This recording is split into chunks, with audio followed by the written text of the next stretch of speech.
बात सत्य है तो हम सुने, साफ टेंशन में है। कोई भी प्रभु को साक्षी करके बोले कि भजन के बिना किसी का हृदय शांत हो गया है, तो मुझे एक भी व्यक्ति विश्व में नहीं, ये महापुरुषों ने देखा है अपनी दिव्य दृष्टि से। स्वयं भगवान कह रहे हैं, भोगों को भोगने वाला अशांत होता है, वह अशांतस्य कुतः सुखम। जो अशांत है, जो आशाओं की भोगों की फांसी में बंधा हुआ, वो का सुखी हो सकता है। दुष्संग से किसी का भी नाश हो सकता है, कोई भी हो, कोई भी हो। ये कभी न सोचे कि दुष्संग से हमारा पतन क्या हो सकता है, किसी का भी कभी भी। सोचो, जो भगवान के दर्शन कर रही हैं और भगवान जिनके झुककर चरण छूते हैं, और जो भगवान को ऐसे हृदय से लगा लेती है और माथा चूमती है, माता कैकेयी, उनको यद्यपि वो तो लीला परिकर है, दुष्संग का वहां आरोप नहीं कर सकते, क्योंकि प्रभु की लीला का संपादन करने के लिए वो पूरा परिकर है। चाहे वो मंथरा जी हो, चाहे कैकेयी, ये सब बंधनी है। सोचो, एक बार प्रभु को जिन्होंने देख लिया, उसको हम दुष्संग कैसे कह सकते हैं। और उन्हीं प्रभु को मंथरा जी भी तो देख रही है, पर वो लीला पात्र हैं। पर वहां दर्शन कराया जाता है कि दुष्संग कितना प्रबल है। सुना आपने महाराज दशरथ क्या कर रहे हैं?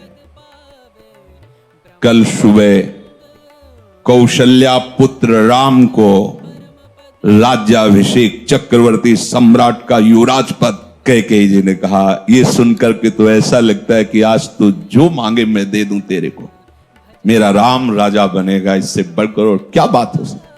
अभी समझी नहीं आप? अगर भरत राजा बनते और ये बात तुम कहती तो समझ में आती मेरी मंथरा ने। जब राम राजा बनेंगे तो दासी से ज्यादा तुम्हारी योग्यता नहीं रहेगी, क्योंकि कौशल्या उनकी मां है, वो महारानी के पद पर विराजमान हूं। वो आपको पता है महाराज राम को कितना प्यार करते हैं, उन्हीं के संबंध से कौशल्या जी वैसे ही प्रधान हैं। मुझे तो लगता है कि भरत को जेल में रखा जाएगा और आपको दासी बना के रखा जाएगा। उनका घर फोरी, अगर जबान से एक भी शब्द निकला तो तेरी जबान काट देंगी। मोरे राम भरत दो आंखी, जैसे दाई और बाई आंख को भेद करके नहीं वर्णन किया जा सकता, ऐसे तुझे पता है राम और भरत मेरी दोनों आंखें, घर फोड़ी, तेरी जबान काट लेंगे अगर बोली। चुप हो गए। फिर बोली, को नृप होए हमें कहानी, चेरी छोड़ी न होई बरानी। कोई भी राजा हो, मुझे क्या, वो तो मैं तुम्हारे हित की बात कहती हूं, मुझे तो दासी ही रहना है। पर ये तुम नहीं जान पा रही हो, तुम बहुत भोली हो। उधर में जाके सब पता लगा के आए हूं, क्या षड्यंत्र रचा जा रहा है। ठीक है, तुम जबान काट लोगी, लेकिन मैं बोलने से नहीं रुकूंगी। जो हो रहा है मैं तुम्हें बताऊंगी। देखा इतना प्यार, तो क्या बस बात मेरी मान लो। अगर टल गई ये बात तो फिर जीवन भर पछताओगे। सुबह राज्याभिषेक का समय है, कोप भवन में जाओ। महाराज ने वरदान देने की बात आपको कही थी, आप वरदान मांग लेना, मान लो मेरी बात। चढ़ने लगी बात और उठकर चली गई कोप भवन में। जब महाराज को पता चला, महाराज आए, तुम्हें कोप भवन में आने की क्या आवश्यकता थी? तुम तो केवल सूचना दे देती, क्या मांग है तुम्हारी? ऐसे बलवान थे महाराज दशरथ कि देवराज इंद्र सहायता के लिए बुलाते थे जब असुरों से संग्राम होता, और भगवान के पिता बनने का सौभाग्य मिला। साफ बल ऐश्वर्य संपन्न महात्मा थे महाराज दशरथ जी। और उनका केवल आप मीठी मीठी बातें करते रहते, अपने वचनों पर तो दृढ़ नहीं रहते। कैसी बात करो, रघुवंशी और अपने वचन पर दृढ़ ना होना। रघुवंशियों की आन बान शान है कि प्राण त्याग देते पर वचन नहीं त्यागते। क्या है उनका आपने कहा था 2 वरदान, तो हंस दिए। उनका 2 क्या, 2 की जगह 4 मांग लो, क्या चाहिए तुम्हें? उनका सुना है सुबह राम का राज्याभिषेक होगा। हां, महामंगल, भगवान शिव की कृपा से ये अद्भुत सुख प्राप्त होने जा रहा है अयोध्यावासियों को, राम राजा बनेंगे। उनका हां, तो यही तो बात मैं कह रही हूं, राम का 14 वर्ष का वनवास और भरत का राज सिंहासन पर आरोप।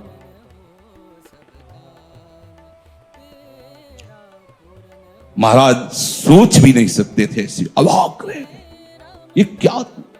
बस यही तो हम कह रहे हैं ना, मीठी मीठी केवल बातें करते हो। दशरथ जी ने कैकेयी जी के चरणों में हाथ रखा, वर्णन आया है, और कहा मेरे प्राण मांग लो तो देने में मैं हिचकूंगा नहीं, लेकिन राम को वनवास ऐसा मत करो।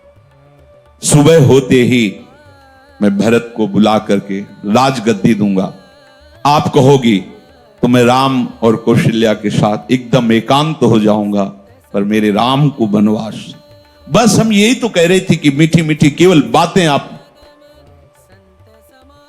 एक तरह से मूर्छित हो गए महाराज।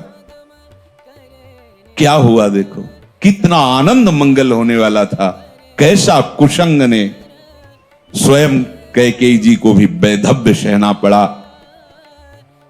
और जो नेत्रों का परम लाभ है, 14 वर्ष तक उस लाभ से वंचित रहे प्रभु से। दुष्संग हरि गुरु से ऐसे क्षण में अलग कर सकता है। बहुत जैसे सत्संग में सामर्थ्य है कि लौ मात्र का सत्संग स्वर्ग और भोग मोक्ष आदि का त्यागी बना सकता है, तो ऐसे कुसंग भी कम नहीं है। अगर वो सही कुसंग मिल जाए तो परम पद से भी भ्रष्ट करने का वो मार्ग रच सकता है। इसलिए कह रहे कि दुस्संगः सर्वथैव त्याज्यः।